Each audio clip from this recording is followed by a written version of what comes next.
Everybody, drop your buffs. Drop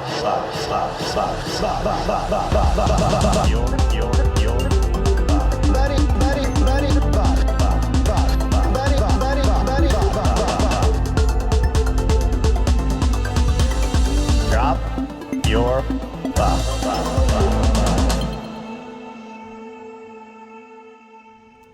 Welcome back to Drop Your Buffs. I'm Sean Ross. I'm Evan Ross Katz. And today we are joined by a real Survivor legend. We throw that word around a lot, but Rob Cesternino. We throw it around that much. We throw it around a lot. We throw it around a lot. For randoms. Rob Cesternino was first introduced to us in 2003 as the quick-witted, self-deprecating superfan on Survivor the Amazon, where he finished in third place and helped to crown his sometimes ally, Jenna Maraska, as sole survivor.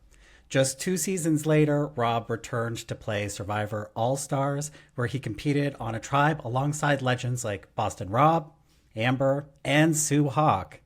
Unfortunately, Rob became the first person voted out of the Shapiro tribe on day 12. In 2010, Rob turned to podcasting, premiering Rob Has a Podcast. 15 years later, our hap dominates the reality TV podcasting world, and I think it's safe to say that Drop Your Buffs wouldn't exist without it. Rob holds the distinction of being the 100th person voted out of the game. He is also one of Survivor's very first real game changers, in my opinion, and he is the godfather of Survivor podcasting. We're thrilled to have you here. Welcome, Rob Cesternino. Wow, what an introduction. And I feel like, this is a huge week to be here. And I am very excited to break down Joe Biden on The View. Yes. Is this a little bit like Joe Biden on The View, me coming here? It's more like Kamala Harris on The View, that time that she went on The View and then they had to evacuate the set because everybody got COVID. Oh, I thought you were going to say that I'm going to answer a question so badly that it's going to tank my entire career. And in that way, maybe it could be exactly like that. Please, No. Don't ask me, what should the Survivor producers be doing differently? What would I, if I was the producer of Survivor? I'd say, you know what? I can't think of anything that I would do differently. You're taking our questions right from underneath our feet. But I do want to ask you real quick before we get started with our formal line of questioning. Evan. Did you ever anticipate, or actually rather, we'll get to that one actually. Okay. But let's take me back to 2010 when you're first starting the podcast, because I think it's hard for people to understand a pre-Survivor cottage industry universe in which, correct me if I'm wrong, but at the time you played the game of Survivor. And when the game of Survivor was done, there wasn't an ecosystem with which to then go to continue, whether it be your thoughts and opinions on a present season or even just your existence within the fandom. Can you sort of paint for us what it was like being an alumni in, say, as far back as, like, let's say 2009, for instance, right before our hap? Yeah, and so social media had sort of just started percolating around that time. People had Facebook, Twitter, I think really had started 2008, 2009. There weren't a lot of survivors that were on Twitter, but that was really the first place that people could go and then share their opinions about what was happening in the Survivor world with other people who could interact with them. So social media was a big part of it, and then I started doing the podcast on Rob's Podcast in 2010, really out of desperation.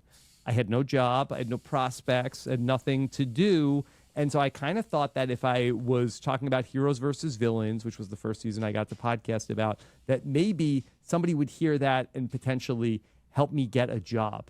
And that's really, it was almost like I was trying to get my reel out there. Okay, this guy is still alive. He's making something. Maybe he could work for us. When you look around at the really oversaturated market of Survivor, fan accounts, fan pages, podcasts, there's this whole cottage industry, as Evan said, that has sprung up around this. How do you feel looking out at that as really the pioneer of this whole thing? Well, thank you. I appreciate that. And, I don't know. Yeah, I was early on, and there were a few Survivor podcasts that had been that existed, but nobody had the amount of spare time that I had to be able to put into really building it up. And I'm sure like somebody else would have done like a lot with it, had I never been born, had I never existed. It is a very oversaturated place, but I mean, yeah, what's the question? I forget. Well, here I am. I'm like Joe Biden already. Yeah. Wow. Jill, where are you? Where am I? Yeah. Well, like, just how do you feel? Like, you started this whole thing, and like, do you ever feel cagey about it? Are you proud of it? Yeah, I'm very proud of, and I feel very lucky and blessed that this is what I get to do. And it's, a lot of fun. I would have never imagined that there was going to be 15 years of podcasting that I never thought Survivor was going to stay on the air for that long. I kind of thought like, okay, well, there's probably like 2 more years left of Survivor. And so too bad I couldn't have gotten in earlier, but it's been 30 seasons of Survivor almost now since I started the podcast. Yeah, you wish you got in earlier. We started at 41. Yeah, seriously. Yes, right in the heyday. Yes, exactly. The official podcast of the new era. They do like to give us that description. Yeah, I don't know what we make of that, but yes, this is true. But also interestingly, I mean, there is this huge ecosystem now, yes. But you're someone who I think you have a real skill set as a broadcaster. And I think in this world of so many people starting podcasts and kind of doing interviews just by proxy of the nature of the content they're making, that sort of makes everyone think that they are an interviewer. And maybe they are. But I think one thing that distinguishes you, and I've literally heard you get better at this over time, you are contending with so many different personality types, some of whom know how to come on and talk about this show, some of whom just want to gab because they love the show or they love RHAP or both. And so I'm wondering, how have you developed your skills as a broadcaster over time? Was this something you always had an interest in? And how have you changed from 2010 to 2025? Well, thank you for acknowledging that I've gotten better at it, because I think I really didn't know what I was doing. And I do try to get better constantly at what I'm doing. And so I just really enjoy getting to talk to all these different people. I think that we're very fortunate in the Survivor world that casting finds people that have, at least for the most part, something interesting about them. And so with the people the extroverts that go on Survivor, a lot of times it's just wind them up and let them go, and just don't get in the way in terms of letting them showcase the fun personalities that they are. Now, within this cottage industry that we're talking about, there's become an ecosystem that I've seen rise up, particularly in season 48, with the Shady Updates accounts. Yes. And it's risen to the point where the Survivor Instagram account even went so far as to acknowledge star updates, which really has legitimized the ecosystem. And then a lot of the former alumni themselves are now interacting with the updates accounts. And there's a lot of disparity, I shall say, amongst people who think that it's all light and fun. Some of the alumni have been rather disgruntled by sort of the tone of the conversation. And then recently we got the Rob Shady Updates account. So I have to ask you, because that account is very keen to get you to notice it. Thus far, you have withheld, perhaps consciously, perhaps not. Are you aware of the existence of Rob Shady Updates? And what do you make of the ecosystem of updates accounts in the Survivorverse? Well, Evan, this is a question that I feel like you would have more expertise in. I feel like that, a Frankie Grande, a social media mogul. What do you make of all of it? Well, thank you for asking. I appreciate the question. I really do enjoy it. I think I tend to, it's all algorithms now. And so when I log on to twitter.com on Thursday night, my feed tends to be clogged with Survivor takes. And because I come a little bit more from the hater side, hate watching, than I think the RHAP universe does, my tweets, as a result, tend to be more populated in that space. And I think for card-carrying haters, season 48 is giving us a lot to work with. Yeah. And so I think that it's been fun. I've had more fun this season with the Twitter response, but I can also understand from the perspective of the alumni when you're at the receiving end of what I think is often lighthearted ribbing, but can sometimes turn to the dark place because it is twitter.com. That's when I think it gets a little more questionable. But in general, the shady updates, I find them really fun. But again, I do too. I'm saying that as an outsider. I think it's very fun, and I think there's a lot of different factors that go on. I think that Drop Your Buffs has incredible social media presence that I think that really it's an art form, what you both have done on social media. And so it's something that, we aspire towards of how good your social media is. I think that in general, I think the algorithms are too strong. I think that the algorithms, especially on the artist formerly known as twitter.com, that you look at something for too long. Like you have something in your feed and you just read what it says and you stare at it, and that's all of a sudden now your entire feed is now the thing. It's like, I just wanted to see what was going on. I would just stop to look at the car crash. I don't want all car crashes from now on. Yeah. And I think that anything that has even a little engagement, it just is so much in everybody's feed and it just snowballs so much. So I think that it's sort of like the nature of the beast. To get engagement, you have to have something that's a little provocative. And if you just did straight social media of like, that was a fun moment, like nobody's engaging with that. Nobody's ever going to see it. And so these truly like more emotional, bizarre posts have been the things that end up rising to the top. And it's just then, more of a self-fulfilling thing where the more outrageous or energized the post is, the more engagement it ends up getting. Now, are you purposefully evading the question of your awareness around Rob Shady updates? Rob Shady updates. Okay. So they started the Rob Shady updates, and I have seen it because I'm tagged in like a million different posts. And they say that they're going to put survivors' faces. Would either of you want to get my face photoshopped onto one of your bodies? It's one of my dreams. Yeah, I mean, I wouldn't hate it. It wasn't 3 days ago, but it is now. It seems like the survivors seem to enjoy it. It seems like that they want it. And I feel like that in general, I feel like that people seem to like it. So I think I'm in this position of power where if I give this person what they want, then they stop doing the thing. But it seems like the people like the thing. It's true. It's true. Yeah. You have to let them beat the dead horse and then finally give in, Yeah. Out of respect.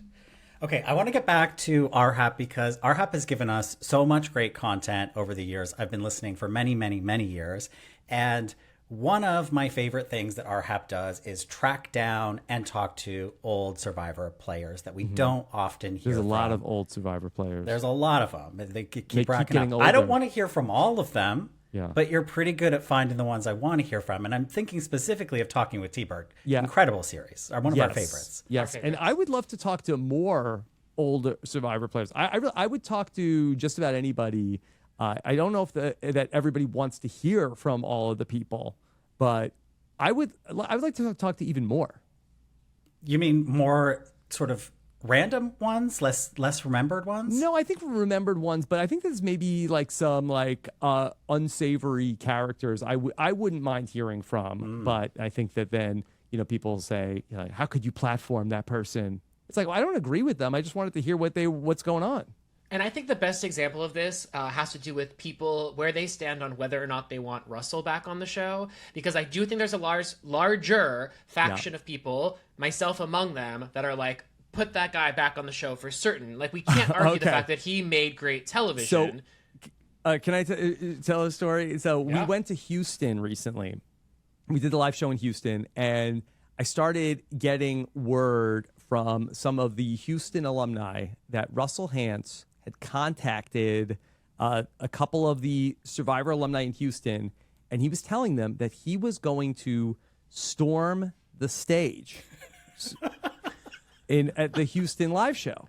And we needed to start getting ready for a Russell Hantz invasion in Houston. Wow. And so I told the team, who became a little panicked about this, and I said, you know what? I want to be the lion tamer. I want Russell to come up out of the crowd and then come up on the stage, and I thought that I could be the lion tamer, and I could sit Russell down. Like, Russell, come on, sit down. Let's talk. Why are you so angry? Why are you so upset, Russell? And then it never happened. He did not end up showing up, but I believe he did send me a text the night before, and I think he called me the B word in the text. I said, "Why are you mad? What did I do to you, Russell?" Because I would talk to Russell on a podcast, but I think that other people don't want to hear from Russell enough that it becomes like now I've like co-opted Russell by talking to him. But I do think that would be a fascinating interview to hear what he has to say anytime. Yeah, that's so interesting because there's so many people like that. And I think another great example is Richard Hatch, right? Yeah. I mean, this figure that looms so large over Survivor history, but is so controversial, and people, still think of him for, they think of All Stars when they think of him. Yeah. And he hasn't really been able to shake that. He's gone on House of Villains. Like, he still has this stigma around him, rightfully so, perhaps. But we had Richard on our podcast. How was that? In the very early days. It was a little rough, the interview. Oh, okay. He's Richard. He's very adamant in his sort of stances on things. He's almost argumentative when you're like not arguing with him, which can be challenging as an interviewer. And that was so early in the days of us interviewing Survivor players. I was like, I don't want to get into this. Then I wanted the COVID Kamala scare on The View. I wanted to leave. He's such an interesting person, and like I do think that he is fascinating to talk to, and there's so many interesting things about him. I would not say that I necessarily would clamor to spend a lot of time with him personally. But I think that in terms of what he has to say, I feel like it's always interesting. Mm-hmm. Yeah, I think the problem with Richard is he's a rather unreliable narrator. But I want to point to probably my favorite Talking with T-Bird episode, which was when you track down Heidi. And just getting to hear... Well, first of all, Heidi's memory is so sharp. So her ability to sort of go back in time and really relive certain things.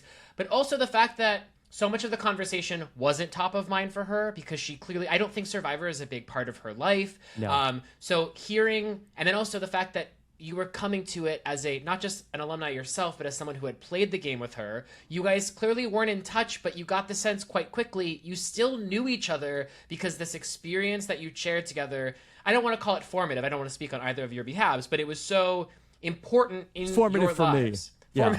Formative for you. Same goes for the Jenna Maraska interview. That one's so great. Yeah. Okay. Yeah. Well, I had seen the Instagram clip that you all talked to Heidi, but I didn't hear the interview. How did it go? She was incredible. Oh my God. Yeah. Incredible. Do you want to know something? I'm a fan. She told us that, because I had messaged her on Instagram. This is what happens often, Rob, is that a lot of the older alumni, well, most alumni have no idea who I am, but they get a DM from someone with a significant following. So they're kind of like, oh, I'm curious about this. This is really what helped Sean and I first launch the podcast. That's how because Ozzy was our first guest and then Courtney Yates. And that's how we sort of originally would get people. Yeah. And so I think Heidi was like, oh, who is this guy? And then, I'm in the DMs, come on the pod, blah, blah, blah. Anyway, we finally hear from her. She says on the podcast with us that she heard from God above. She prayed on it, and she said, because, she's not doing a ton of podcasts about Survivor or in general. Yeah. And she prayed on it, and God told her to come on Drop Your Buffs. How about that? Yeah, I don't think anybody's ever told me that God said do RAJP. Yeah. In fact, We've got that over probably you. God is saying the opposite. Maybe so. You remember when Shawnee said to George, "What would God want?" Mm-hmm. It's like that. God would want Drop Your Buffs. Yeah. Well, congratulations on the one hell of an endorsement from both God and Heidi. Thank you. Now, amongst the older school players that you've gotten to talk to, and let's be clear here. So for me, because there's all this talk of what is an era anymore, right? Because we have old school, new school. For me, I like to think of it as 1 through 10 as an OG era because we can just delineate it by saying pre-idol. So is there anyone in the 1 through 10 that you haven't spoken to yet that you've pursued on some level and it hasn't quite happened yet, but it could happen? So T-Bird is relentless. And so I have given T-Bird like a laundry list of here are the people that I want to try to get onto the podcast. And so she has done extensive work on trying to track some of these people down. Some of them she has gotten into the level of that she makes contact with them. She's talked to them on the phone. She has been, this is a little bit out of school, but I think I could say that she has been writing handwritten letters to Sue Hawk and has become like pen pals with Sue Hawk, Oh, who is my not God. interested in doing a podcast interview, but she has had correspondence back and forth trying to get some of these people. So there are some that just do not want to come out of the woodwork, but it's not for a lack of trying. Can I ask you a question just on the talking out of school question? Yeah. Because we've spoken out of school a couple times, and it's gotten us in trouble. Yes. And this is relevant to Drop Your Buffs, but also in my life outside of this through my work, which is, often working with celebrities who have, do not asks or things that they say that they regret saying, etc. How do you manage the keeping things, what was the term used? In school. How do you manage to keep things in school so well? Yeah. Well, it Advice depends for on, us, like, please. what types of things are we talking about? Well, for instance, it's like I imagine sometimes you have, because even this season, we've seen this turn with you specifically talking about Survivor 48 being stuck in the mud, which I think has many people, us included, snapping our fingers because for a lot of us, not just the career haters, but some of us that are just lukewarm on 48, we're like, finally, because we know we're not going to get Fishback to say anything bad about Survivor and New Era. Please. I try over text all the time. I'm trying to push him because, Wow. Steven was my former boss. Do you know this? No, I don't know this. I was going to say, I didn't know you had a text relationship with Steven, the world's fastest texter. Yes. So real quick aside, Steven was my boss when he left to go play Second Chances. Okay. And at that time, and this was at Viacom, we were working at MTV, and I was like, this effing loser is leaving his cushy, VP job at Viacom to go play Survivor, which again, I had the classic, that show's still on, response to this. And then during COVID, I binge watched Survivor, and then all of a sudden I'm like, I cannot believe I got to work with the legend Stephen Fishback. Talk about a perspective 180. But anyway, yes. But anyway, so Stephen Fishback, I had not no going to idea. say anything negative. Yes, yeah, that's my Survivor origin story of sorts. Yeah. But you stuck in the mud, Rob. That's So how do you manage? That's an instance of you want maybe not wanting to say anything out of school.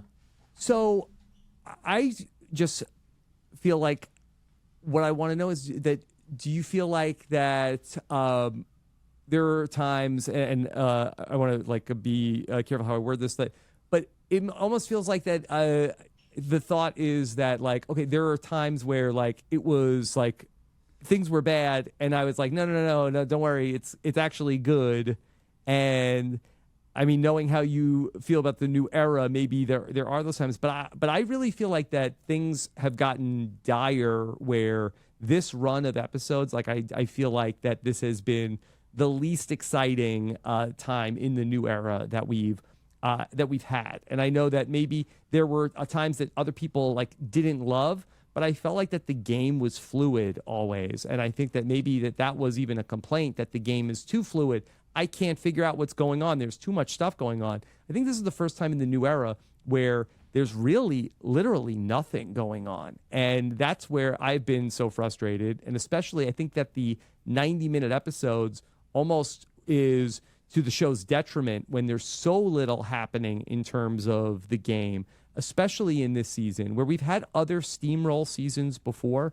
But in those other steamroll seasons, for instance, like a Boston Rob in Redemption Island, we were really seeing how hard Rob had to work to try to keep the status quo. Whereas in Survivor 48, Joe and Eva have things just on lock, and it seems like that there is very little work that is going into keeping the status quo and keeping his soldiers in line. And he's not having to create multiple sub-alliances in order to keep everybody snowed on what he's doing. It's just a little bit of, Joe and even saying okay, this is the group, this is what it is. And everybody's like, well, nothing we can do about it. We like Joe. We have a personal relationship with Joe. We don't want to change it. And I have found that to be less than compelling and it was such a great pre-merge. I thought the pre-merge was incredible. Yeah, same. Can you think of another time in your podcasting career, so 21 onwards, where you're sort of mid-season or 3/4 of the way through a season, and you're like, oh, like there's just not that much to talk about. Yeah, well, so I podcast through Survivor 39.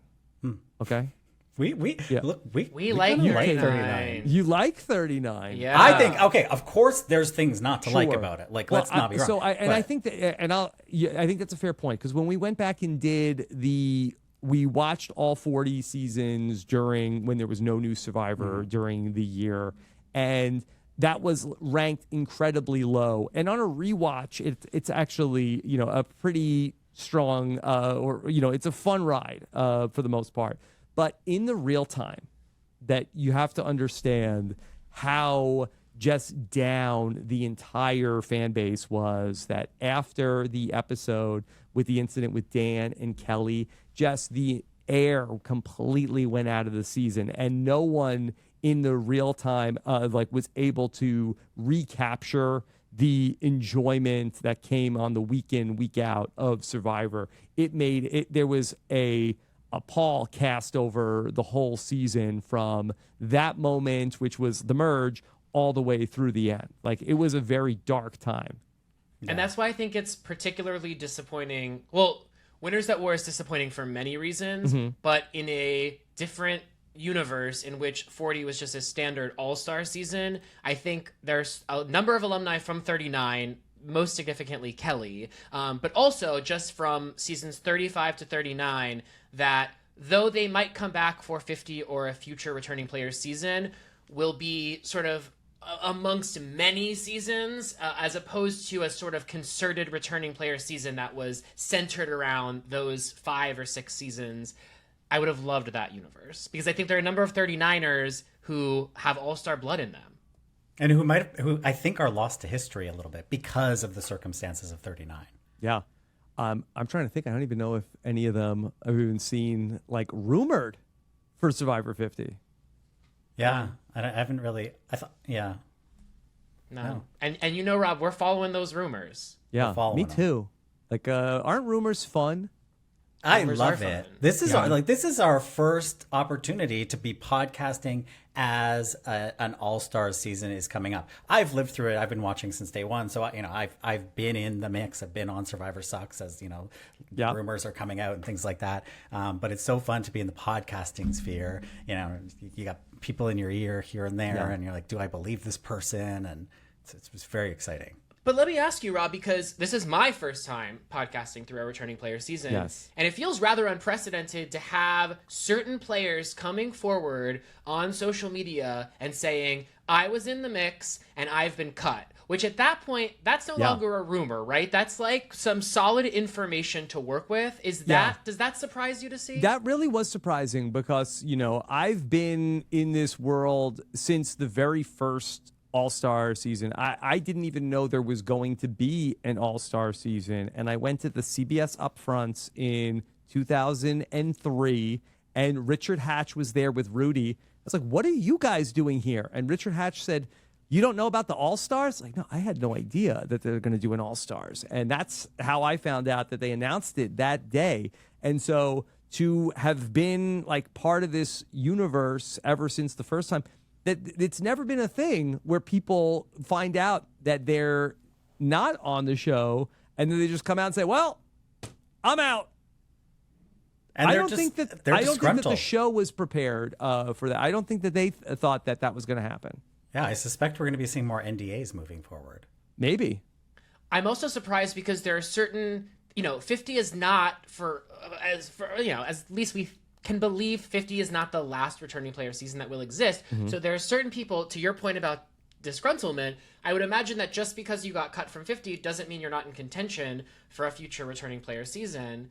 So I'm surprised to see people come forward and do something that I think production is not going to look at favorably, that might tarnish their possibility of coming very soon down the line. Yeah. I was very surprised, but I think that a person who might do that might also be like, hey, I feel like I got dragged along to a certain point, and then you cut me now. Like, what in terms of like this prisoner dilemma that I'm in, I'm going to now put my faith in you that you're going to I'm going to trust that now I'm going to get led along again, and this time it's going to be different. But you know who I always think of when I think of this is Sean Rector, because did he not say that he was told he would be on the original All Stars cast, and then he had his bags packed, waiting for the car, ghosted, and yet he seems like credible enough rumors that he's in the mix for 50. Maybe he's not anymore. I don't know what to believe. But here's somebody who was done so dirty by... I mean, Shane Powers multiple times. Yeah. That's Survivor, baby. And I feel like that you could apply that to so many different things. I mean, that's part of the game. But I think that maybe for some people in the new era that they've never had this experience before, and maybe didn't necessarily get told that, hey, it's not a lock, it's not a done deal. That maybe it was sort of presented as like, okay, there are some sure things, and then to find out that it's not the case, I think that must be a very hard thing to wrestle with. I do want to point to a shift that I think is happening right now, not related entirely to Survivor, but in the reality sphere. And I think you can look at Richard's casting on House of Villains as an example of this, but particularly I'm a former huge Housewives fan, Rob. Yeah. And when Phaedra Parks was unceremoniously let go from Real Housewives of Atlanta, that was with like the understanding that she would never appear on Bravo again because of what she did. If you don't know what she did, you can Google it and look it up. But she was severed ties with the network. And then Traitors comes along. It's a different network, and she is received so favorably that because of Traitors, she has found her way back onto the Real Housewives of Atlanta. And I think that is a bellwether of something, again, the Richard thing, the Phaedra thing that is coming, in the sense, even Johnny Fairplay, another great example. I think that there is starting to be and will continue to be a turn toward inviting previously do not asks onto shows like this. Yeah, I think that's a good point. And I do think that as more and other reality shows dip into the well-known reality star pool, I think that there was a little bit more of a fear of like, okay, well, your original show said you're dead to us. That's it. Doors closed. And maybe there are other windows that are opening for some of these people. But interestingly, in the case of Phaedra, is the original door reopened after the other door. Yeah. Mm-hmm. Well, since we're on the topic of Survivor 50, can I ask you, Rob, as a fan, not as a podcaster, not as who you would like to talk about, but as a fan of Survivor, a lifelong fan of Survivor, who would you want to see on Survivor 50? Dream scenario. Yeah, I know. It's so hard. I really feel like that Survivor 40 to do the all winner season seemed like such a good idea at the time, but then I think then sort of like they get a little bit like painted into a corner of like, okay, so we're bringing back like all of our great winners for that season, but it seems like that now we've taken them out of the running for Survivor 50. So I think that really they were struggling with, okay, what do we want to do with Survivor 50? Where it did seem like that maybe the original thought was, hey, it's going to be all people from the new era. And then there was like a little bit, because Jeff had said back in, the early days from the start of the podcast for you guys that, hey, I don't think we're ever going to see people from the old era ever again. And people were like, well, I guess that's it. I guess I'm never playing Survivor again. And so I think we all assumed it was going to be largely new era. And then it sounds like that's almost like flipped on its head, where a lot of the names you hear are mostly from the old era. And it seems like that the new era is like scratching and clawing to even get into Survivor 50. So to answer your question, Sean, of who do I want to play or who do I want to see play? It's just, I think people who are just fun to watch on television. I don't have like a specific. I mean, you could ask me like specific people, but I don't have necessarily like a list of people that are my must-haves. Do you have any sense of prioritization around? Let's throw out like Kathy Vavrick O'Brien as another instance of. No disrespect whatsoever. She only has so many years left in her to realistically play this game, and so.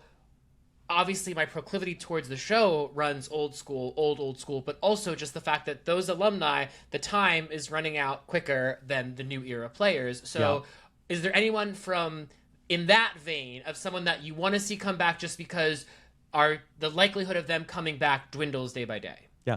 I think Penner might be somebody in that category of somebody who, is just one of my all-time favorites. Like, listen to him read the phone book, and so I think that to have him, I think he might still be in that sweet spot of coming back and being able to do it. I do feel like that the new era is just that game is different, I think, than the old school Survivor game. Like, I do wonder, like, some of these people from like way back when. Are they going to be able to even follow what's going on after not necessarily like being so much in the Survivor world for maybe 20 years of since they were regularly part of Survivor? Right. You mentioned on the latest episode of Know-It-Alls, I think that was that where they're currently at in the game, which is I think the what is it? The episode before the penultimate? I don't know what you call that. But this would have been merge time back when you played the game. Well, because he was like, wow, day 20. Can you believe it? Yeah. And Steven said, yeah, I think that was the merge. Yeah. So I'm wondering, too, when they bring back all these old school players with this new format, the fact that, a lot of things are different, as you know. I wonder if that's going to be at all something that they commiserate about is how easy, I don't want to say easy, but maybe easier the game is. So I think that they're probably, and just speaking as somebody who played in a 39-day world, I think there might be some overconfidence on the part of because the newer players, they don't like it if you say 26 days, because that's why we say it. That's why we say it. And it's something where, you look at the time, it's like, okay, well, yeah, that's no problem. Like, that was like, okay, I think that Dave Johnson went 26 days in Survivor the Amazon, but I think maybe not. But close. He was right there. And so I think you think, okay, that's shorter. I do think that getting zero food, I think, is a big differentiator. That I think that in all of these other seasons, or most of these seasons, they do have rice. They do have things that they can eat. So I do think that might be like a little bit of a shock to the system for people who are coming back who haven't played in a while to have absolutely no food for as long as they have in the new era. But conversely, there's a lot of these old school players that didn't have fresh water. Yes. And there's something like fresh water that's now supplied. So there's that. Yeah, we had to boil the water. I mean, the water that we drank on Survivor the Amazon, I'm sure, as Heidi told you, I mean, it was like, a Snapple iced tea that was the color of the water that we drank. That's nuts. So I'm curious, though, and we liked it.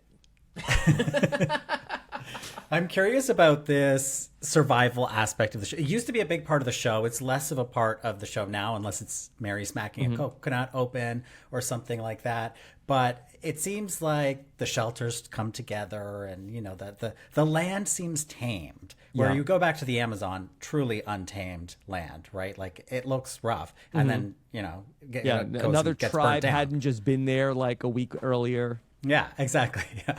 There's not already, you don't have to look for a place to mark your days on a tree. You don't have to look for a fresh tree. So in your opinion, I mean, you haven't played the new era, but you're watching it and you talk to a lot of people about it. I think you have a pretty good understanding of it.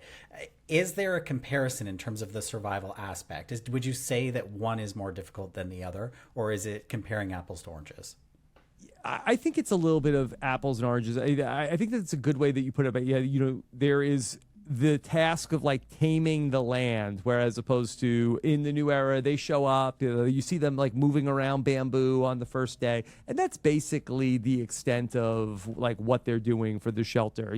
That's basically they talk about like maybe it's comfortable or uncomfortable, and that's really it. How to figure out how to like create a living situation is just not a big, even with 90 minutes, not really something that we explore on the show. I mean, personally for me, I know people are always like a more camp life, but, and I agree, I'd love to see like more like conflict around the camp, but I don't need to see more of them actually working on building their home.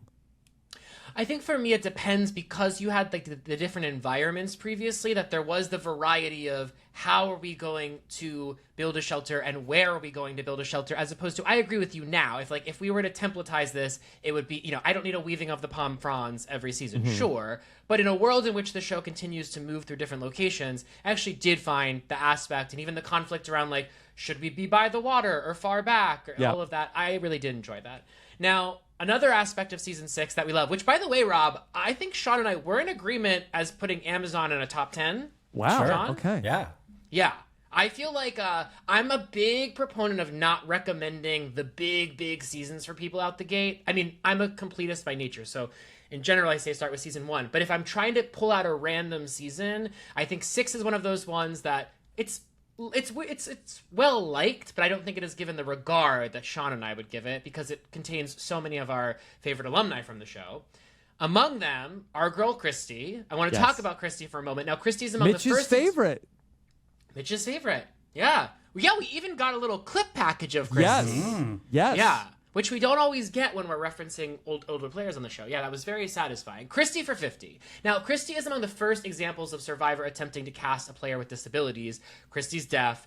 I love Survivor Amazon, but I find the treatment of Christy throughout the season incredibly cringe. Not just the players that she was playing the game with, but also the edit of Christy. And I'm wondering what your reaction was after seeing that season back, and how you think it compares to the new era and how it conveys people with disabilities.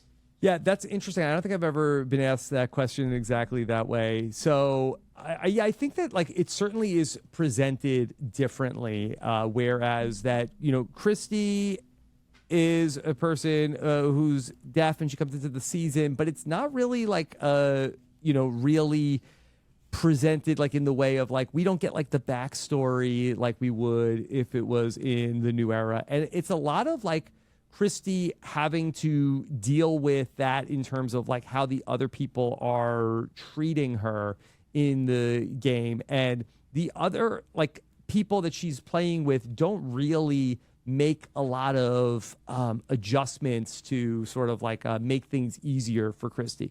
And I think the things that were really hard for her was especially like at nighttime, where she relied so much on reading lips. And then when it got dark, and it gets dark very early, there's not a lot of like natural light that would come through from like the moon or anything like that. I think at nighttime it really got hard for her to like be able to see what people are saying.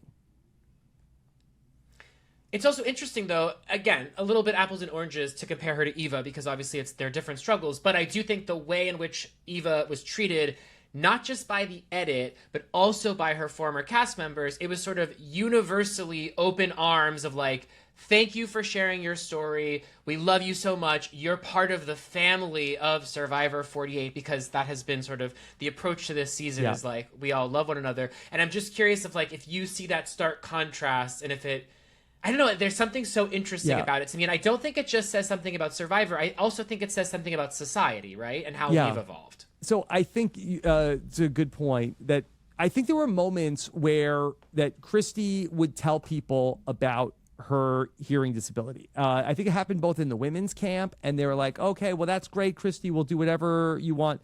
And then it happens also in the men's camp, where when after the swap, she tells like Roger and Butch, hey, I didn't like Christy, I believe when she tells the women, she's like, hey, don't tell the guys about my that I wear a hearing aid. Don't tell them. And then she tells them, and they're like, Christy, well, you're part of us. And then they go right back to just like, okay, we don't care about her, and we're going to try to vote her off. And I think that there wasn't a consideration, I think, from any of the players that were out there of like, if we vote out Christy, people in the audience will be mad at us. And I do think that it is a consideration for the players that are in this game of, if we blindside Eva, if we not just vote her out, but especially if we go out of our way to play a really hard game against Eva, how will we be perceived by the audience after? And I do think that that is something that has factored into the state of play in Survivor 48, where people are thinking about like, okay, well, I can't necessarily make this move against Eva because I don't want people to feel like that I am being unfair towards this person. Yes. Also, I think different in these two instances too is that Eva's autism has been centralized in her storyline on the show in a way that Christy's deafness wasn't. I mean, obviously there were obstacles she faced, but it was not a big. When I think about Christy's time on Amazon, that's not something that comes to mind for me on it. But I'm wondering what you think about the fact that when we were first recapping the big episode with Eva in that challenge, I remarked on the fact that the show got lucky that Eva was able to complete the challenge and have that moment sort of come full circle. And also they got lucky in the sense that everyone, again, had open arms and was embracing her. I'm wondering what you would have thought the show would have done had either she been unable to complete the challenge or had people not been as empathetic as they were. Yeah, I really don't know. And I think that they also got lucky that they had a Joe there who was this empathetic figure who was able to bring, help her get regulated, where he was able to help her in that moment. I don't know what happens on the show if we end up with that she is in that moment and she can't end up, regulating back to her normal self in that moment. So I don't know. I don't know how it would have been presented. Can I go back to one other thing about the Amazon, which was, I think at the time I thought was so funny, was that there's a point where you have Christy who's in the game, and Jenna and Heidi were talking about how they are, that it's hard and I want to choose my words carefully, but it was that they were having a hard time in the game because of they were the attractive people and that they were being treated differently, and that was like a cross that they had to bear in this game that was really hurting them, of just that they were the only attractive people. But do you know what I think was so great about Christy? And we talked to Heidi about this a little bit too, is that Christy was presented, I mean, like her deafness was handled delicately, I think, by the show, by the editing. And yet Christy was also allowed to be in the edit a total weirdo. Like she was a weird girl. Yeah. And she had like personality quirks that rubbed people the wrong way. And that was okay. So it makes Christy this really complex, nuanced character and in that season. I think that's why we love Christy so much, like 2 decades later. Yeah. So. And she did not love Jenna and Heidi, and they did not love her. Yeah. It's tough to be really attractive. On that note, I'm curious, your Survivor Know-It-All's co-host and my former boss, Stephen Fishback, he's had this drumbeat going for a while about wanting more hot people on the show. Yeah. Over in the Drop Your Buffs averse, we too have had a similar drumbeat, although our designation of who is hot differs from Stephen's. Okay. But I want to know what you think about that, because I am newly watching Survivor Australia. I just began season 4. And I got to tell you, Rob, as a gay man, watching Survivor Australia is a feast for the eyes. And it's a big part of why I stay really locked in with Survivor Australia. All right, so Lynn Spillman was the casting director for Survivor through, I think, Survivor 38 before they ended up moving on to Jeff and Jesse. And I think they really consciously went away from some of the things that were part of Lynn's core principles, which were always told to me as that they want people who are either bring some combination of 3 things, and they were sex, conflict, and humor. And I think that during that era of Survivor 1 through 38, you could be an incredibly attractive person, and that would be maybe your only criteria that you're bringing to the table to get on the show.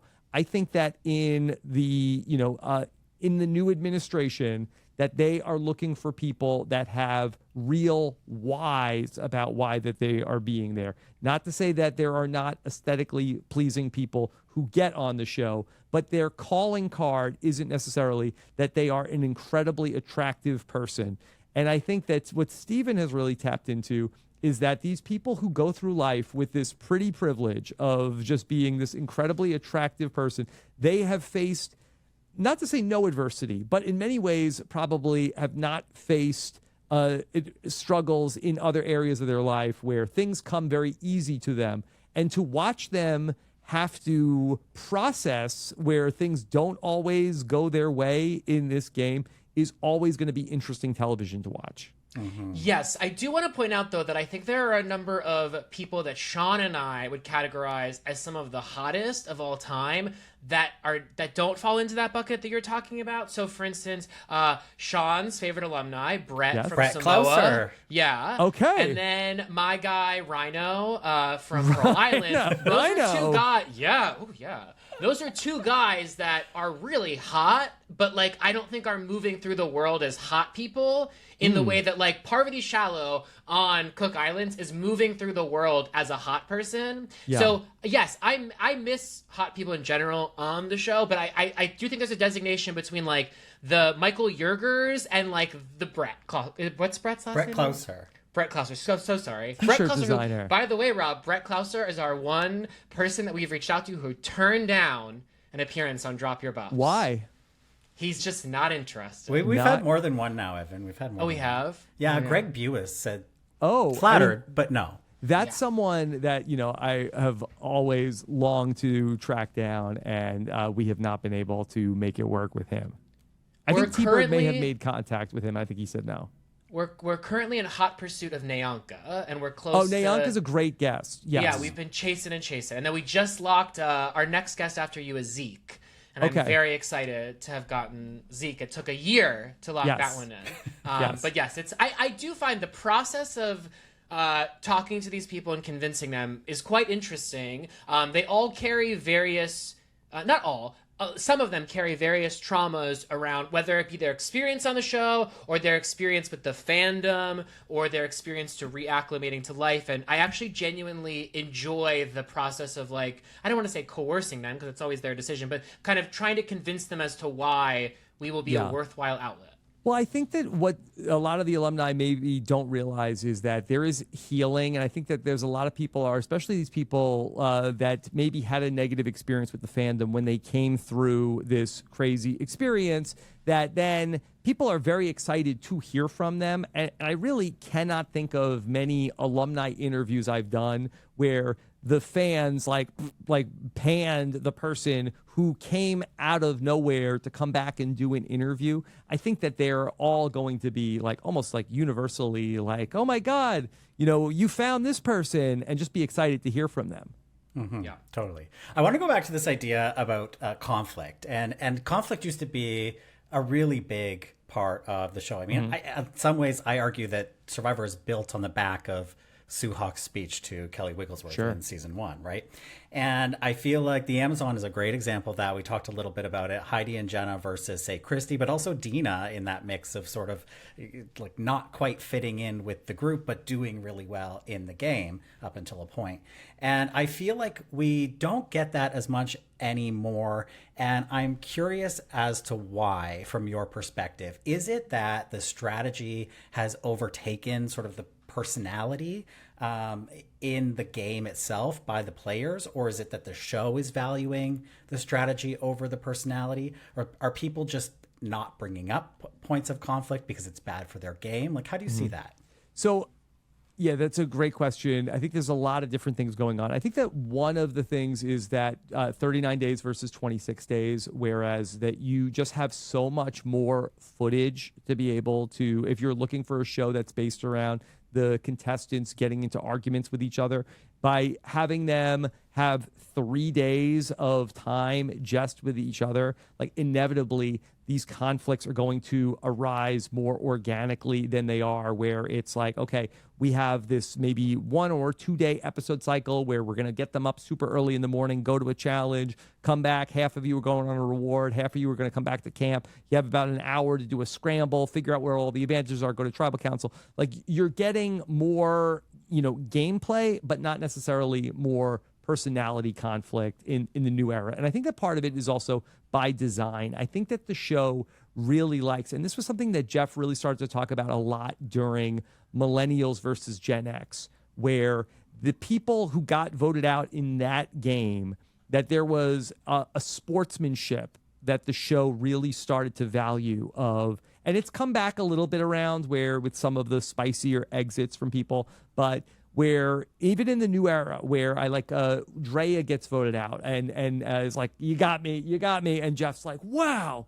And it's a lot of like, now that's how you do it on Survivor. You come out here, you get voted out, you're a good sport. And there's no bitterness. And I think that the show really, part of the reason why I think that they give them so many different tools to be able to get each other, it's almost like, oh, you got me. You played an idol on me. You played the advantage on me. That is easier, I think, for everybody to process more so than you lied to me. You backstabbed me. We had a blood oath and we were going to white knuckle this thing all the way to the end. And you turned on me. Like, how dare you?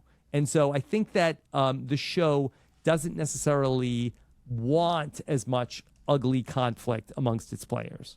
Do you think that one version is better than the other? I think that the part that's more visceral, the part that sticks with you, the part that you remember, I think is the, old school, really emotional conflict that players have. Whereas somebody played an extra vote and this person used their idol nullifier in a certain moment. And then that stuff, I think, just all kind of blends together. Whereas I think as humans, what we really remember is story, emotional story. And I think that that's what is the kind of thing where I think some of these big game moves that happen, I'm not sure if 20 minutes or 20 years from now, you're going to be able to describe that like some of the conflicts that you saw in the real early days of the show. That's so true. I also think one of the biggest things that I miss about the show, in addition to 39 days and hopping to different locations, is the physicality of the challenges. Yeah. Because there are so many times in which I think real sincere bonds are built through the team challenges in the early days of the game, whether it be the sumo wrestling or what have you. Yeah. And you watch these tribes come together in this like just real, I don't know if machismo is the word because obviously, but like just that there's this. It's primal. It's primal, exactly. Yes. And so that aspect to it, no disrespect to the challenge design today, but it just is simpler. Actually, not always simpler, sometimes way more complex. But it's not as physical, and it does not ask people to leave their blood, a lot of blood, sweat, and tears. I understand why the change has been made. Mm-hmm. That's all clear. But I do think something is lost in sort of like the bonds that are after, I'm thinking about the opening of Guatemala, for instance, and it's like, you meet these people and go on an 11-mile hike right off the bat that's going to create an entirely different bond than arriving on a Fijian beach and all, saying, oh, we're so happy to be here. Yeah. I know that's one of the things, and I know how much you love the Australian version of the show, and that's definitely one of the things that they do have, that physicality in terms of like these challenges are really grueling. I think that maybe in their heart of hearts, maybe they would still like to have that be part of the show, and maybe it's for like insurance and all sorts of other reasons why they can't end up doing that. But I think that they could like have some kind of like one-on-one, like not every challenge needs to be a race, that there used to be so many challenges when you go back to the older seasons of the show. All right, here's this person taking on this person, and they have some kind of a battle, and it's almost like we have completely eliminated that as a style of challenge. Yeah, also because it allows one person to go out as like the representative. Mm-hmm. And so you have these triumphant moments when the much smaller person defeats the much bigger person, and then their entire tribe is back there being like, you did it. And again, you just feel something as a viewer. So yes, that is one thing I really love about Australia in addition to the beautiful men. Now, Rob, we have a few more questions. Do you have a few more minutes? Yeah. Okay, so I think one of the big things that differentiates RHAP from Drop Your Buffs is that RHAP, you tend to have a pretty rosy outlook on Survivor, especially in comparison to us. Is that a concerted effort on your part, or is that just who you are as a person? Yeah. And does your alignment with production, because Rob, you are doing these exit interviews, you have a wire into production, the extent of which I don't know and I'm not going to ask you to say, but I'm just wondering if you ever feel... Hold on. Can I answer this? Is this okay? Okay. All right. I wonder if there are ever moments in which you want to just be like, that fucking sucked, but you find yourself either unable or just not desiring to go that route because, again, you want to have a more optimistic approach to your podcasting. Yeah. Okay. Very layered question. I would say that here. Is this just me as a person, or is this something that I try to consciously do? I'd say that the answer is both. I really do try to look at the silver lining of things, and especially like when whatever ends up happening, I try to tell myself, okay, is there a reason why this is actually a good thing? And I feel like maybe it's one of the things that keeps me sane, of trying to find what's the positive angle on like any sort of misfortune. Because when I can't find the positive of something, and not just in Survivor, like in my life, that's where I really have a struggle. But in terms of how I talk about the show, what I have found is that to go back to what we were talking about with social media, where like the really strong feelings that people have, sure, that works for the algorithm. But in terms of like having a podcast about the show, and present company excluded, because I think that that you to have a voice and a point of view, and the audience really resonates with that. But I think that what I have found in my business and podcasting is that this is for the people who still love the show and what I do. And I think to get ultra negative and talk about all the things I hate, I think that you could do that a little bit. And I want to also always be a truth teller and talk about, I'm not enjoying what they're doing now. It doesn't mean that I dislike the show, but I think that what I have found is that when you end up coming and talking about all the things that you are complaining about, eventually it reaches to a point like, if you don't like it, why do you keep podcasting about it? Why do you talk about it? And that's like a line that I always want to try to walk, of like, okay, here's what's good. Here's what could be better. But after a certain point, if you just keep complaining about the same thing over and over again, I find that the audience tunes out. And so I really try to make Rob as a podcast for people who love Survivor. And I think that that's what the heartbeat of this is that making something and connecting people who all love this certain thing, even if we're not feeling this particular season.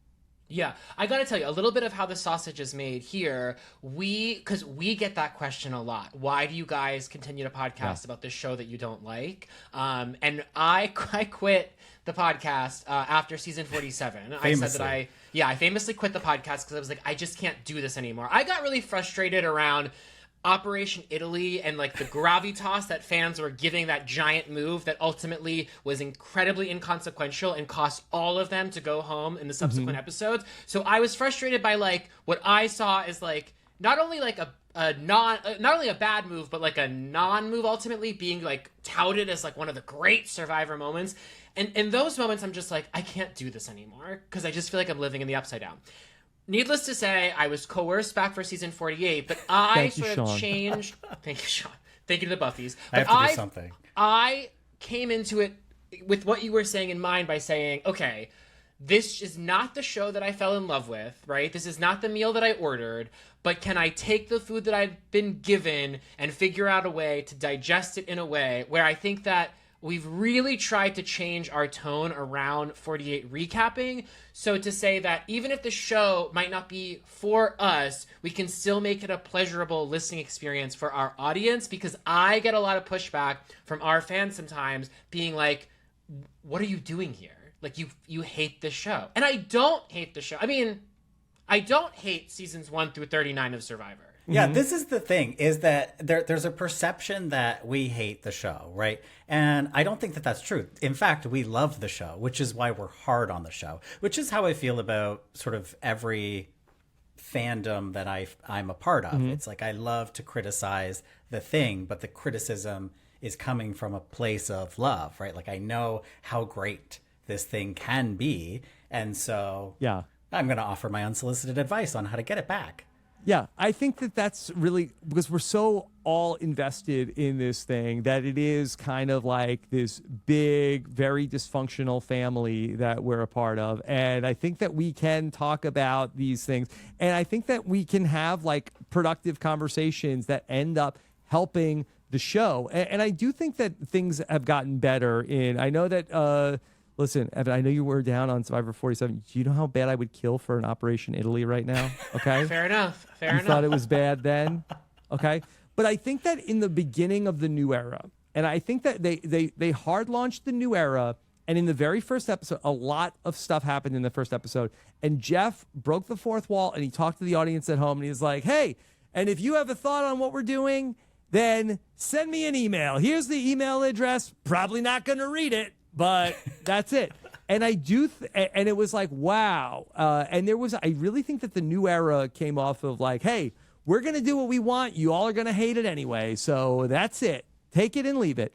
I feel like that in the last couple of seasons, I think that with like Jeff doing the podcast, like I think that there has been more of a reception to what people are saying about the show. And I do think that they have done things. And I really thought that the stretch of, 44, 45, 46, 47, I'm sorry, Evan, was really like we were trending in the right direction. And I agree. I don't even really blame production so much on what happened in this post-merge of Survivor 48. It's just that Joe has these people like in this emotional headlock and there's nothing that anybody is willing to do about it. I think that production I think that they wanted Mitch to go to Rocks a couple of weeks ago. I think they hung Mitch out to dry. I think that Mitch is answering a question in the episode like, hey, Mitch, what do you say to the people at home that are saying like, hey, don't you think you should make a move right now? And Mitch, I also have to imagine by introducing knowledge is power, they wanted somebody who wasn't Eva to go and play that game. Yeah. And so I really feel like that there's maybe some disappointment. And I know that Jeff had said that, okay, he loves this season, but maybe I think that maybe some of the producers might feel like, okay, this is not what we are looking for in terms of creating the most exciting season of Survivor. And so I definitely like, I hear what you're saying about like, it's not the old era, but at least it was exciting. And I feel like that where we've gone wrong this season is we're just at like such a stalemate and a slog. But can I tell you, Rob, part of what keeps me watching this show, and I'm not kissing your ass at all, is know-it-alls, because for me, watching the episode is such a slog. But I just love listening to the two of you talk about the show, even when I vehemently disagree, particularly often with Fishback, but sometimes with you as well. But that's the fun of it. But needless to say, I love hearing you guys talk about the show. Even when I don't enjoy the show, I enjoy the postmortem. Yeah, thank you very much. And and I love to, get into the debate on what am I missing? What am I getting wrong? As long as it doesn't come from a place where a person, and this has happened many a times before, a person has the spoilers and they're like, hey, you idiot, you're wrong about stuff. And they have nothing to back up their point of what I'm getting wrong. But yeah, I love to. I know the show is called The Know-It-Alls, but and I think it's been lost over time. It's very tongue in cheek. Stephen and I, neither of us have won the game of Survivor. And that comes through. Yeah, I hope so. But it is fun. I love it when Stephen and I don't agree on the thing. Love. Yeah. What else? Sean? We have one last topic to bring. We got one last topic to cover, and that's about the host of Survivor. So we've heard stories over the years about the host getting frustrated with contestants, and there's a couple examples from your season, like your attempt to hack the auction to get everybody to bid low, and spread the rewards out. And I'm curious. Then we've got sort of fast forward. You've got RHAP, and you're at was it the finale of Heroes versus Villains, or was that the 10th anniversary? Are you talking about the famous red carpet? So that was the premiere of Survivor Winners at War. Oh, okay. My mistake. Wow. That was the 20-year anniversary. Essentially. Yes. Ish. Where you asked Jeff Jeff asked you, Mm-hmm. do you even like me? Yeah. And I'm curious, how has your relationship been over the course of, from the time you played till now? At that moment, has it changed in the new era? So my relationship with Jeff has certainly like evolved over the years because I have the relationship with Jeff of, I was, 24 years old and I was on Survivor and I was like this super fan coming in to the show and getting to meet Jeff and just like being like the word fanboy, I don't think was invented yet, but I was like very excited to get the chance to meet him. And Jeff, like very early on in Survivor the Amazon, that he compared me to, like we were like talking with Jeff before the challenge, and he compared me to Jamie Kennedy's character in Scream, the original Scream. He said that he's like, you're like the guy who's in the horror movie, who knows everything about the horror movie, who knows he's in the movie. And, I think that Jeff really enjoyed Amazon version of me. But, I think that the survivors, we all look to Jeff as like a pseudo father figure. And I think that Jeff like gravitates towards, there was like a push-pull, like class clown type relationship that I felt like I had with Jeff in Survivor the Amazon. But it was like after the All-Stars and now I'm nothing after Survivor All-Stars. And so I felt like a little bit like, okay, well, I guess, Dad doesn't care about me anymore. And then there was a long period of like, not too much engagement, like here and there. But I think that what ended up happening around Survivor 39, and because of all of the backlash around Survivor 39, particularly, and, talking about the show and how things should have been handled. And I think that they all like did the best that they could with the circumstances, but maybe like they should have done better. And we talked about that a lot on the podcast. Some people were especially vocal that they felt like Survivor did a bad job. And I think I really kind of became the face or the avatar of the cranky Survivor fan. I really feel like that in Jeff's mind, I became the personification of the person who is shitting all over the show on Survivor. And so I went to the Survivor 39 finale, and I came out, and I was sitting in the audience with Mike Bloom, and Jeff comes out to do like crowd work, and he's like, hey, I'm sitting out backstage in my dressing room, and all I could see is Cesternino's face right in my monitor. I was like, oh my God. I'm in the audience. I was like, oh, I think I'm on Jeff's mind here, and not in a good way. And then I went to go to interview him I went to interview a bunch of different of the alumni, and we were at the Survivor 40 premiere at the ArcLight in Hollywood, and I'm set up, and I'm having like a totally normal conversation with Jeff before we go on, and then we turned on the interview, and I'm like, all right, we're here with the host of Survivor, the great Jeff Probst, and he's like, do you even like me at all? Like, that's how the interview started. Evan, could you imagine this? No. This is the thing, Rob. It's like you were the avatar for the cranky fan. All they had to do was wait 2 years, and Evan Ross Katz would come just along. Wait, Jeff. And I felt like that Jeff, I don't know why you say that. We love you. And, we came back to normal. And then I had like totally normal interaction with him after. But I definitely got the sense that, Jeff was like a little bit feeling like I'm the ringleader of all of the malcontents. And I think that with a couple of years of time, I do think that we were able to, from his side, I think he came around with maybe some convincing, especially when he started his podcast of that, hey, I'm not necessarily the leader of the resistance. Like, that's not me.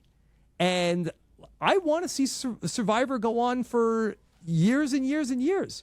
I've got kids that got to go to college. I'm on Survivor's team. Evan, imagine somebody thinking that Rob Cesternino, is trying to hurt Survivor. I can't. Yeah. But I think worth acknowledging in all of this, Rob, is your place within all of it. Because as Sean introduced you up top of the episode, you have become something of the godfather of Survivor. And so I imagine it would be a different relationship if you were not such the keeper of the keys, in the sense that if you're the host, I think in 2025 or even a few years earlier, it makes more sense to be with you than against you, given how many of the alumni are in love with you. Not, I mean, platonic, but like, how many of the alumni revere you? Mm-hmm. You see it all the time when they come and do the exit interviews. They are shook to be fine. Half of them, you think they don't even want to be on Survivor. They just want to do the exit interview with RHAP. But so I think your place within the ecosystem makes it such where it was behoove of the host to get behind you. Perhaps. I want to say that I appreciated that, Jeff has made overtures in the last couple of years. I got to introduce him at one of they didn't call it a beach drop then, but they did a event in Survivor 45 where they had a screening. I saw Jeff when I went to the premiere of this, and Jeff was he had kind words for me. So I feel like that the relationship has been in a good place. I hope I'm not screwing it up today. Well, to close Hard to say. out, Hard to say. Can I ask you about another rocky relationship just before we wrap this up? What's going on with you and Mike White? Let me own this, okay? Do you want to apologize? Yes, here? I do want to apologize because I got it so wrong on Mike White, where Mike was frustrated with me, and rightfully so, when he went through on Survivor. I think I did two things wrong. I don't even know if I want to even bring more attention to this, but I had been bringing up with people that Mike was a writer of the Emoji Movie, which I was very funny for me because it was something that we talked about a lot in 2017 that we recapped the Emoji Movie. So the Emoji Movie was kind of like I wouldn't say it was an inside joke, but it was something that we joked around a lot about on the podcast. On the podcast I do with Tyson, we talked all about that. Can you believe they made an Emoji Movie? And Mike, I think he ended up doing a rewrite for that. And so I would often ask guests, hey, what did you think of the Emoji Movie? Not getting into Mike's extensive oeuvre of incredible works like The School of Rock and Enlightened and many other incredible projects. And so I would only, as a joke, ask people about the Emoji Movie. I also did not give Mike enough credit for his game, which was very, very good. And Christian even said that he thought that Mike had a game that really was a game-changing game, and really by comparison to who won this season, really an injustice. But Mike did a lot of things that were really smart about in terms of like intentionally lowering his threat level. And I don't know if all of those things really are there in the edit in terms of like the great game that Mike played in that season. And so I was not looking deeper. We were distracted with Christian and all of the other big personalities and Angelina and all the stuff going on in David versus Goliath. And so Mike, I had gotten an email from Mike White during the season, and I thought it was a joke. Like it was a hot email, and Mike was very disappointed with the coverage of the season and felt like that I was doing an especially bad job. I had met Mike at a event that they did around Survivor 30, and he was very disappointed in me in terms of that how I had treated him on the podcast. And then I wrote back, and I never heard from him again. And then I got to the exit interview on the morning after the finale, and Mike laid into me and went hard. And I had no issue with it. I am laughing. And Mike was very entertaining in the exit interview in terms of like, he laid into me. And I think that this is something that I always strive to do, to be able to give a complaint, but do it in a very entertaining and fun way. And he went hard after me. Deserved, okay? I'll own it. And it was, a moment that was extremely memorable. If you like conflict, Sean, you got it. Is there ever the possibility of getting Mike on our app? So I would suspect from any back channeling that I've heard, I would suspect that there is not a strong possibility. We can pull some strings. My door is open. I wouldn't suspect that, Rob. Yes. Okay. Well, I would love to, because I would, I would clamor for the opportunity to get the chance to talk to Mike White. And I made a mistake. I did a bad job. I feel like I've learned from that. And if Mike can find it in his heart to forgive me, I would love to talk to him. Okay, so Rob, before we let you go, is there anything you want to ask us? Just because, we've never been afforded the opportunity, hopefully yet, to come on our house. We've never gotten the ask. If and when the day happens, so be it. But is there anything you want to ask us before we close out?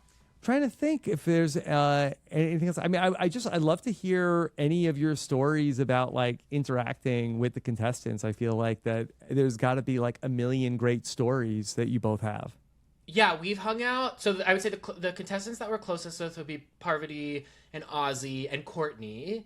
So as I was watching the show, I began watching during, like many people, during COVID, and mainlined all 40 seasons. And as I would go, I realized I got really into like looking up the alumni and like learning about where they were today and what they looked like, especially like 1 through 19. Yeah. I guess this is a little after that. Like I remember like making contact with Andrea, and while I would watch her seasons, I would literally voice memo her my thoughts, and they would get so excited by the specificity of me being like, I can't believe episode 7 that you're doing this, because I think it would jog their memory. And also this was before everyone was doing the COVID rewatch that I think became kind of nomenclature. Mm-hmm. And so I was able to develop all of these, if not friendships with alumni, just the ability to like talk about them, ask them behind the scenes things about production. And then that's how Sean and I first became friends. So I definitely have enjoyed that. A byproduct of all of this. Sean, you know all the behind the scenes stories of production? I don't know anything. No, we would commiserate about this once we would learn that. Yes. But what happens is, and I'm sure, Rob, you've experienced this, Sean's a little bit more okay with it than I am. I don't want to be friends with a lot of these people. I'm one of those people where like I've got my circle. I would let Parvati gets in the door, Ozzy gets in the door, a few others. But what happens sometimes is they get your phone number and all of a sudden they think, come Wednesday night, can you believe Genevieve did that? And I'm like, please lose my number. Like, I don't want to talk about Genevieve. I don't want to be texting you. Like, so that's sort of where I get a little bit boundary oriented. Sean. Oh no, it's great for me. I have a whole new friend group. Wow. Oh my God. I'm FaceTiming Carolyn with and Carolyn Sean's text every night. I think I'm a little bit more in the Evan camp of like, I don't want to text anybody. Yeah, well, it's also with that? This is like your job, right? So it's like if now they want to talk outside your job, it's like, well, I'm not working right now. If somebody wants to talk about the episode, like, hey, great, let's fire up the thing, let's do this, and okay, we can talk about the episode. But I don't want to text and talk about Survivor. Do you know what I get a lot, Rob? I get people being like, oh gosh, I got one recently too, of being like, I'm in New York next week. Do you want to get together? Mm-hmm. And I'm like, kindly. Well, you can't say. I can't say. But kindly, the fuck I do not.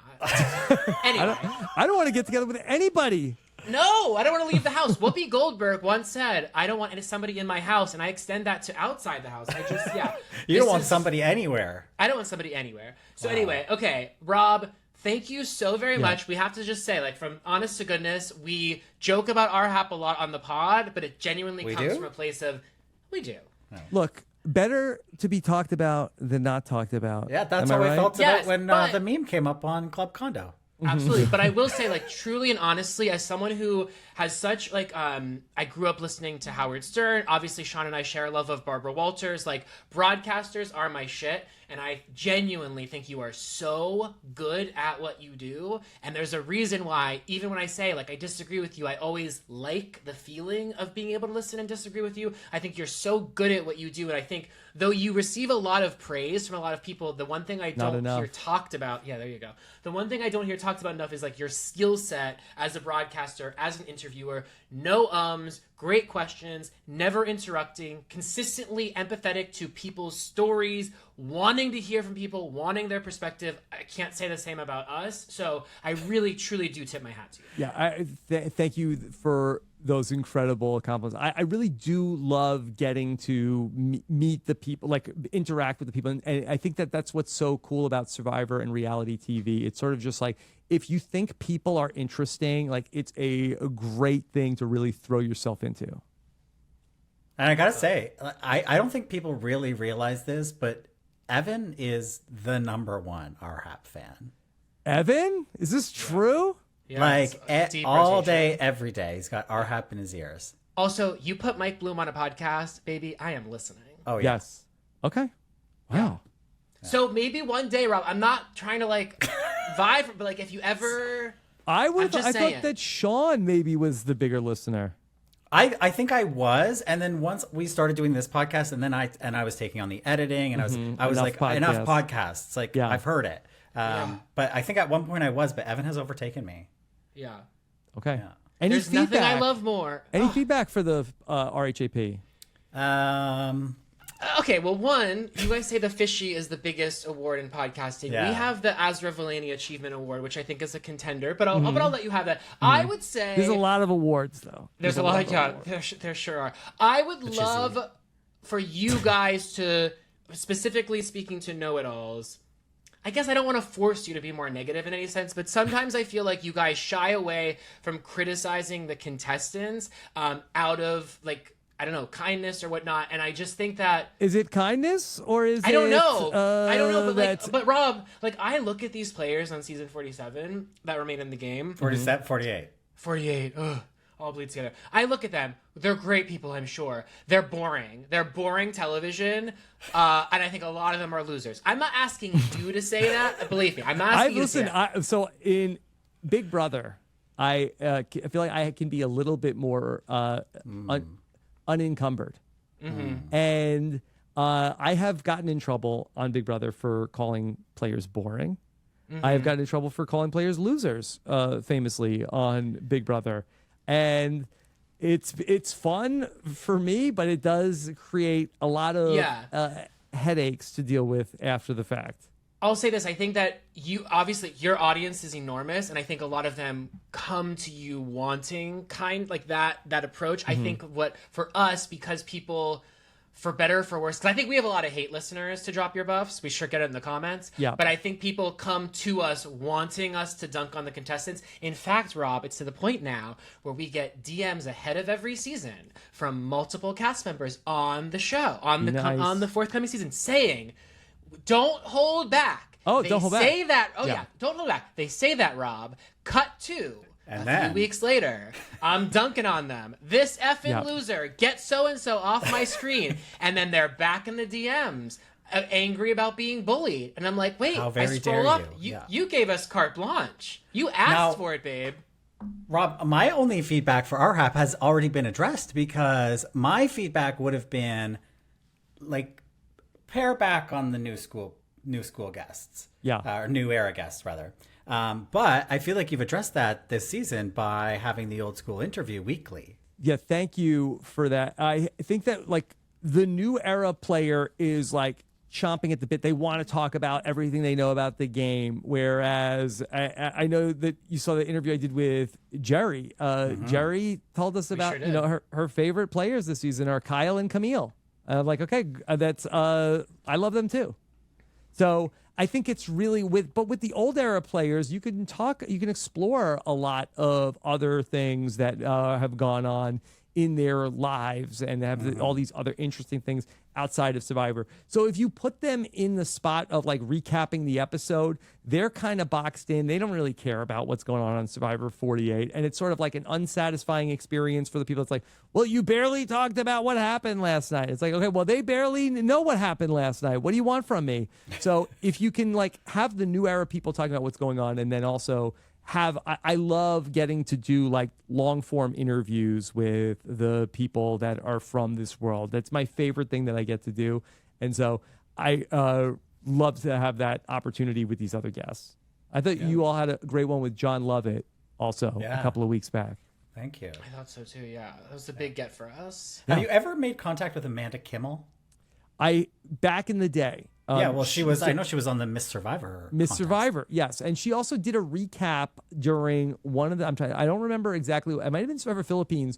So Amanda Kimmel was booked to come on Rob as a podcast, and we were going to talk about it. And she called me that afternoon. She's like, "Hey, I have not seen the episode, and I'm going to be driving in my car." I'm like, okay.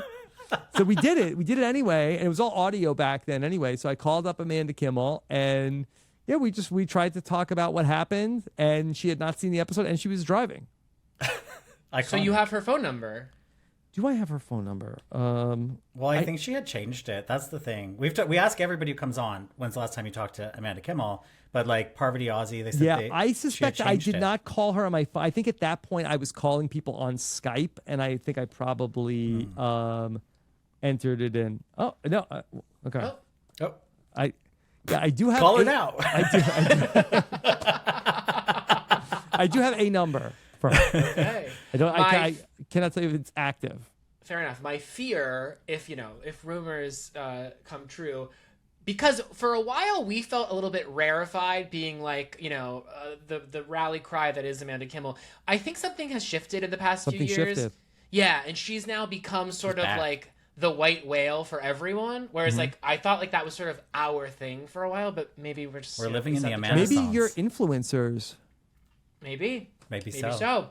Mm-hmm. But anyway, needless to say, I think there's a lot of gas behind her right now, and it makes me nervous about just I don't want to have expectations too high. In fact, I've got a lot of my focus on the next returning player season after 50 because we're putting so much investment on 50, and if 40 is any indicator, sometimes that pressure doesn't end up resulting in something worthwhile. I'm not saying that will be the case, but needless to say, it's like I want to keep our gaze towards the idea that like we could have more returning player seasons in the near future.